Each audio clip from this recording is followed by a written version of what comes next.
तो कहानी के शुरू में हमें कुछ स्टूडेंट्स को दिखाया जाता है जो अपने काम की वजह से रात तक स्कूल में ही रुके हुए थे। ये सभी दोस्त थे। काम करते हुए अचानक लाइट चली जाती है, तब बोर हो रहे थे। तब शिनोज़ाकी एक कागज की गुड़िया बनाकर कैंडल लाइट में इन सबको एक कहानी सुनाती है, एक छोटी बच्ची की कहानी जो एक एलिमेंट्री स्कूल से गायब हुई थी। असल में लोगों का मानना था कि वो स्कूल ही कर्स था, जहाँ पहले एक नर्स का अजीब तरीके से मर्डर हुआ और फिर 3 बच्चे एक ही दिन में गायब हो गए, जिनमें से 2 की लाश कुछ दिन बाद स्कूल से ही मिली और एक बच्ची आज तक गायब है। कोई नहीं जानता कि वो कहाँ गई। शिनोज़ाकी कहती है, इंटरेस्टिंग बात ये कि हमारे स्कूल उसी एलिमेंट्री स्कूल को तोड़कर बनाया गया है। उसके ये कहते ही यहाँ लाइट भी वापस आ गई। तभी उनकी टीचर भी वहाँ आ गए। इन सभी बच्चों को घर जाने का कहते हैं। जाने से पहले शिनोज़ाकी सबसे कहती है, अरे रुको, उस कहानी से जुड़े रिचुअल को तो समझाओ। माना जाता है कि अगर उस गायब हुई लड़की की डॉल बनाकर कुछ स्पेल्स बोले जाएं और फिर उस डॉल को एक साथ पकड़कर फाड़ दिया जाए और उसके टुकड़े संभाल कर रखे जाए,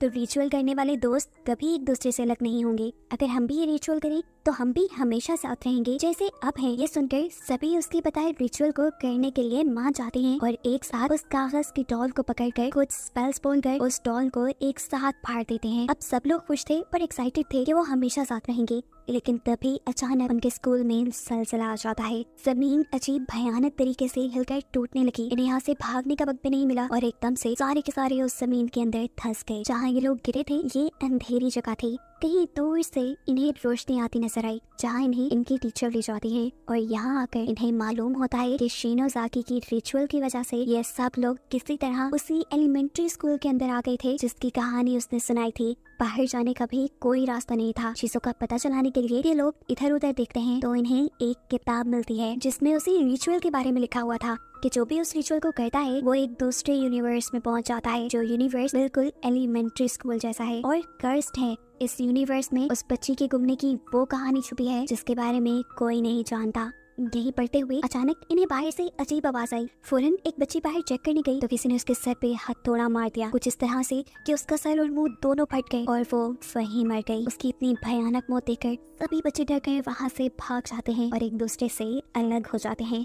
यहाँ नाओमी किसी चीज से टकरा कर गिर गई थी, इस वजह से उसके पाँव में मोच भी आ गई और जब वो उठी और उसने नीचे देखा कि वो किस चीज से टकराई थी तो उसके होश ही उड़ गए। ये देखकर कि नीचे एक गली सड़ी लाश पड़ी थी जिसके ऊपर कीड़े चल रहे थे और इसे देखकर वो बेहोश हो गई। इस लाश को देखकर इन्हें ये भी मालूम हुआ कि वो ही नहीं, यहाँ पर पहले भी लोग उस रिचुअल को करने के बाद आकर फंस चुके हैं और जो यहाँ आता है वो मारा जाता है। इधर नाओमी की जो दोस्त उसके साथ थी वो उसे उठाकर मेडिकल रूम में लेकर आती है, उसकी पट्टी करती है। नाओमी हमेशा अपने पास एक डायरी रखा करती थी। उसकी दोस्त देखती है कि उसकी डायरी कहीं गिर गई, जिसे वो ढूंढने के लिए वहाँ से चली जाती है और इतने में यहाँ नाओमी को होश आ जाता है। लगा कि उसकी दोस्त उसे धोखा दे गई, उसे यहाँ पे छोड़ गई। मुश्किल से वो बेड से नीचे उतरती है तो उसे यहाँ एक अजीब सा पेंडेंट मिला जिसे उसने उठा लिया और उठाते ही उसके ऊपर अचानक 2 सोल्स ने यानी 2 आत्माओं ने हमला कर दिया। वो देखती है कि दोनों सोल्स छोटे बच्चों की थी। उनसे बचने के लिए वो बेचारी लंगड़ाते हुए यहाँ से भाग जाती है, लेकिन ज्यादा दूर तक वो भाग भी नहीं पाई, रास्ते में ही गिर गई और यहाँ पर उसे उसकी दोस्त भी मिल गई। अब क्योंकि नाओमी को लग रहा था कि पहले उसकी दोस्त उसे छोड़ के भागी है, इसीलिए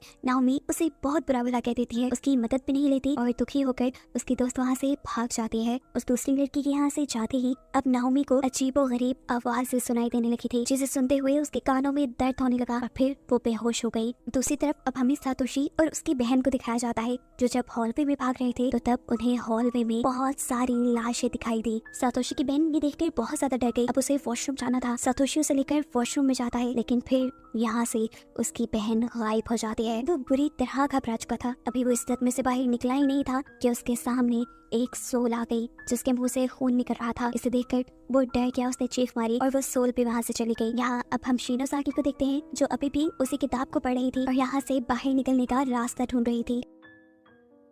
इस किताब के मुताबिक उसे पता चलता है कि जो नर्स और 3 बच्चे मारे गए थे उनको स्कूल के कोऑर्डिनेटर की सोल ने मारा था। एक बच्ची का तो अभी तक कुछ पता ही नहीं चला और 2 की जब डेड बॉडीज मिली थी तो उनकी जुबान कटी हुई थी। उसने आखिर उस तीसरी बच्ची के साथ क्या किया था ये बात अभी तक किसी को नहीं मालूम। फिर फाइनली इन्हें इसी किताब के जरिए ये बात भी पता चल जाती है कि एक ऐसा रिचुअल भी यहाँ मौजूद है जिसे करने से ये लोग दोबारा अपनी दुनिया में जा सकते हैं, लेकिन उस रिचुअल का पेज यहाँ से फटा हुआ था और ऐसे ये काम करना भी उनके लिए मुश्किल हो गया था। ये लोग अब उस फटे पेज को ढूंढने का फैसला करते हैं। शिनोज़ाकी जब इस रूम से बाहर निकलती है तो उसे हॉलवे के अंदर नाओमी की डायरी मिली। उसने जब डायरी को उठाकर देखा तो उसमें नाओमी और सातोशी की एक पिक्चर थी। वो दोनों बहुत अच्छे दोस्त थे, लेकिन शिनोज़ाकी भी सातोशी को पसंद करती थी, इसलिए ये पिक्चर देखकर उसे बहुत गुस्सा आया और उसने ये डायरी छुपाने का फैसला किया। इसी डायरी के अंदर नाओमी ने अपना वो डॉल वाला पेज भी रखा था। खैर, ये डायरी पॉकेट में रखने के बाद शिनोज़ाकी अपने साथी के साथ एक रूम के अंदर जाती है जहाँ से अपनी दूसरी क्लास फेलो नजर आई। वो क्लास फेलो यहाँ दो सोल्स से बातें कर रही थी, वो भी बिना डरे। उसने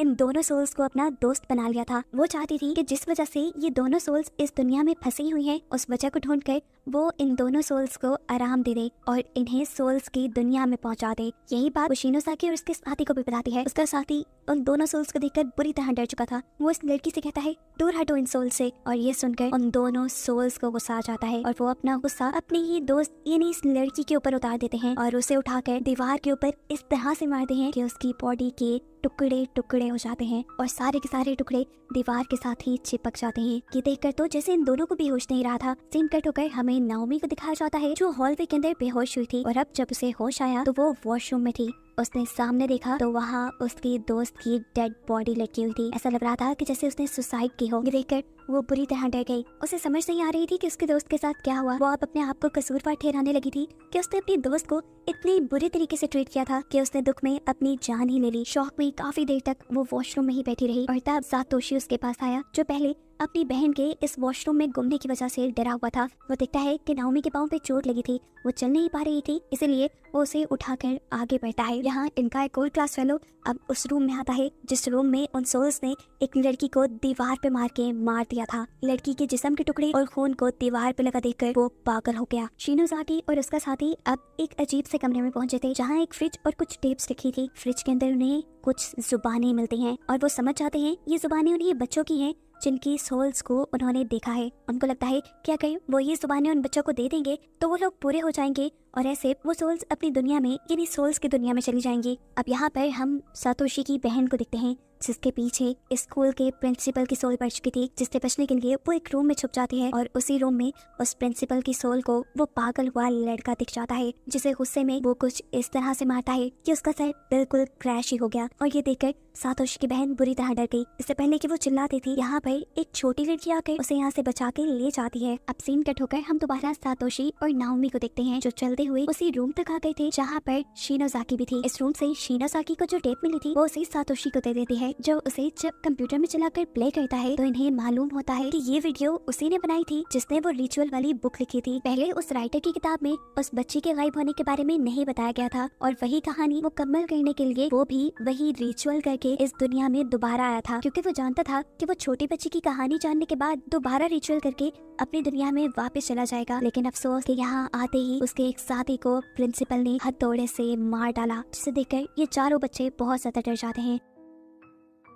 इसके बाद वो राइटर बताता है कि मैं ये रिचुअल पूरा नहीं कर पाऊंगा क्योंकि इस रिचुअल पूरा करने के लिए इस दुनिया में जितनी भी सोल्स फंसी हुई हैं उनको आजाद करवाना जरूरी है जो मैं नहीं कर पाया। उसके हाथ में इस टाइम वही पेज था जिसके अंदर दोबारा असल दुनिया में वापस जाने का रिचुअल था। वीडियो के आखिर में वो राइटर मारना चाहता है लेकिन इसी वीडियो के जरिए आखिर सातोशी उस कागज का पता चला ही लेता है। इन्हें अब वापस जाने वाले रिचुअल का तरीका मिल गया था। इन्हें अब उस कागज की डॉल के वो सारे टुकड़े चाहिए थे जिन्हें फाड़ कर ये लोग यहाँ तक पहुँचे थे। यहाँ सभी लोगों के पास अपने अपने टुकड़े मौजूद, लेकिन नाओमी के पास नहीं था क्योंकि नाओमी ने अपना कागज का टुकड़ा अपनी डायरी में रखा था और उसकी डायरी तो गुम हो गई थी। लेकिन किस्मत से वो डायरी तो शिनोज़ाकी को ही मिली थी। अब शिनोज़ाकी नाओमी को एक कागज का टुकड़ा दे देती है ये कहते हुए कि ये उसी डॉल का फटा हुआ टुकड़ा है। हालांकि हमने देखा कि वो झूठ कह रही थी। उसने ऐसा इसलिए किया क्योंकि वो नाओमी से जलती है, क्योंकि सातोशी नाओमी को चाहता है और शिनोज़ाकी सातोशी के साथ रहना चाहती है। वो जानती थी कि अगर नाओमी का टुकड़ा नकली होगा तो वो असली दुनिया में भी नहीं जा पाएगी और ऐसे फिर शिनोज़ाकी और सातोशी दोनों साथ रहेंगे।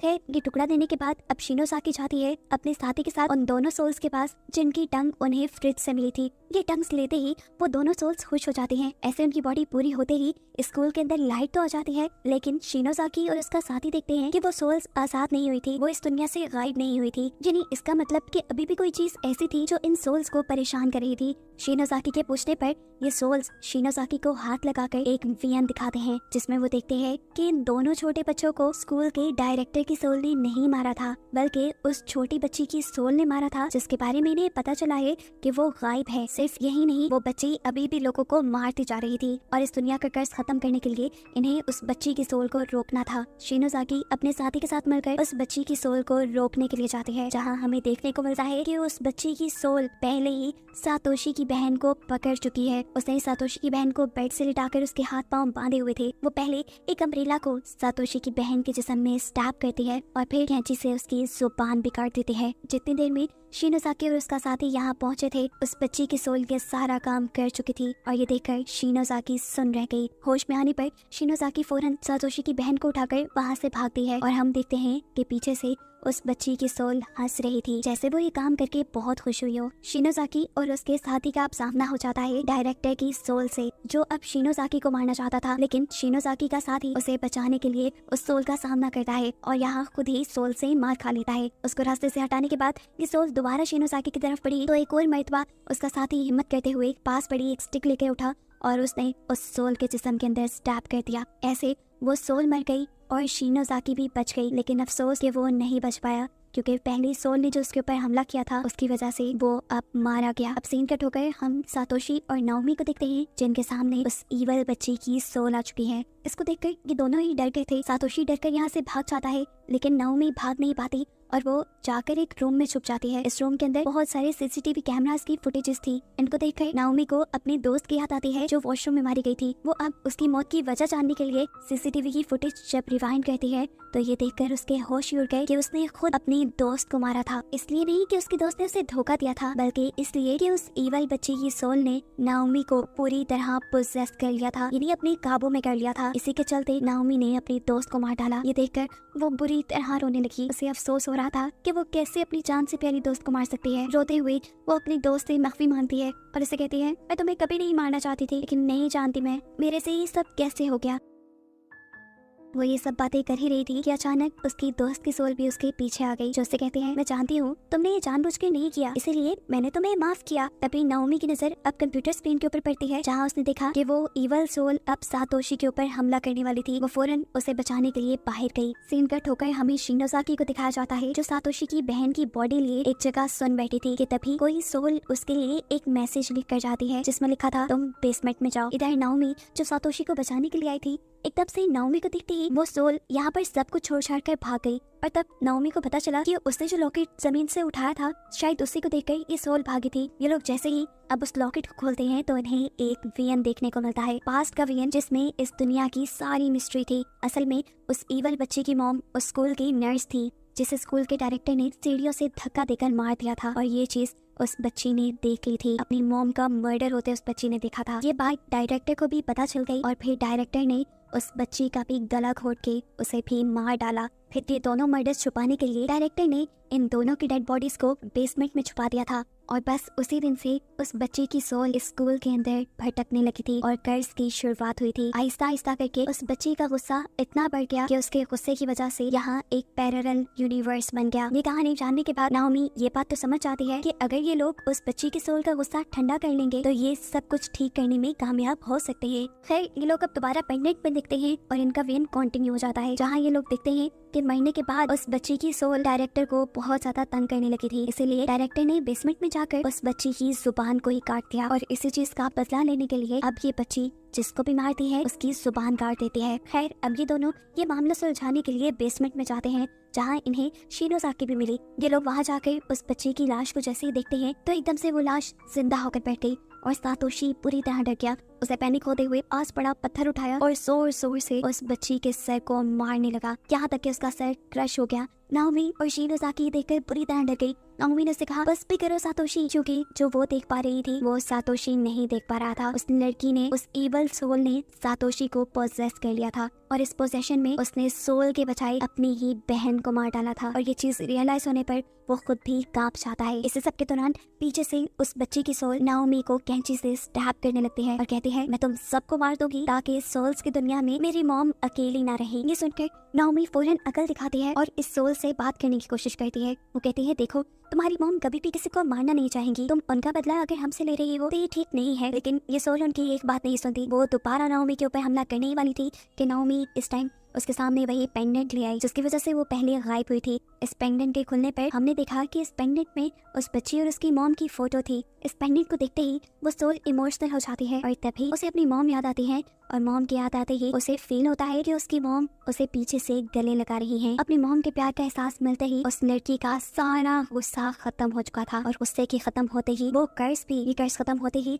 अब ये दुनिया भी टूटने लग जाती है। इससे पहले कि दुनिया पूरी तरह खत्म हो जाती इन्हें यहाँ से बाहर निकलना था। नाओमी सातोशी को थप्पड़ मारकर उसे जगाती है और यहाँ से भागने को कहती है। ये लोग उस पेज को ढूंढते हैं जिसके रिचुअल के जरिए ये लोग अपनी दुनिया में वापस जा सकते थे। तीनों ही अब इनकांटेशन करते हैं यानी रिचुअल का उलट करते हैं और अपनी दुनिया में वापस जाने के लिए अपने पास मौजूद उस डॉल के पेजेस को मिला देते हैं। ऐसा करते ही जमीन जोर से हिलती है, इन्हें तेज रोशनी दिखाई देती है और फाइनली ये लोग अपनी दुनिया में अपने स्कूल में पहुंच जाते हैं। दुनिया में आते ही सबसे पहले हमें नाओमी को दिखाया जाता है। हालांकि उसके पास तो पेपर भी नकली था और साथ ही हम शिनोसाकी को भी बैठा हुआ देखते हैं। इन दोनों ने ही दूसरे यूनिवर्स में सातोशी का हाथ पकड़ा हुआ था, लेकिन अब असली दुनिया में देखते हैं कि सातोशी का एक हाथ नाओमी के हाथ में है और दूसरा हाथ सातोशी के हाथ में, और वो खुद इस असली दुनिया में नहीं आ पाया। ऐसा इसलिए था कि सातोशी के पास असली गुड़िया का पेपर नहीं था। उसने शिनोसाकी को चालाकी करते हुए देख लिया था कि वो नाओमी को असली पेपर नहीं दे रही, इसलिए उसने बहाने से अपना पेपर नाओमी के साथ चेंज कर लिया। ऐसे ही नाओमी असली दुनिया में आ गई। उसने अपने प्यार के लिए अपने आप को सैक्रिफाइस कर दिया